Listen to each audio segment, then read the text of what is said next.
all right, something just turned on, all the fans and AC and stuff. I didn't do that. This was the public's first real wake-up call on how vulnerable their vehicles are to cyber mayhem. In 2013, Wired magazine hired 2 hackers to show how it was possible to take control of a Jeep Cherokee through its Uconnect system. Jeep fixed that wormhole into its software, but Meg Novacek of Argus Cybersecurity says threats exist that go beyond controlling a vehicle remotely. So as a customer, one of the threats is ransomware. If someone attacks their car, they could get a screen pop up that says, send this much money to this account if you want to drive your car. Novacek says vehicles remain vulnerable to cyber attacks in part because of the way their onboard connectivity systems are wired. The introduction of connectivity in the cars and the electronic controls of acceleration, brake, and steering make that possible. And so the hackers, found a way to get into the car and to send those commands and have the vehicle respond to it.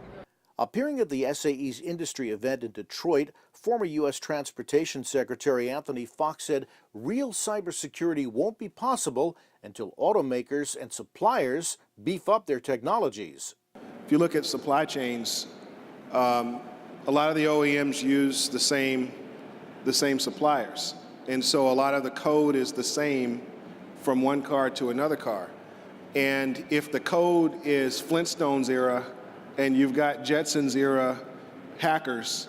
So to me, this requires the industry coming together and saying we need to go several grades more sophisticated than the people who are trying to hack into us.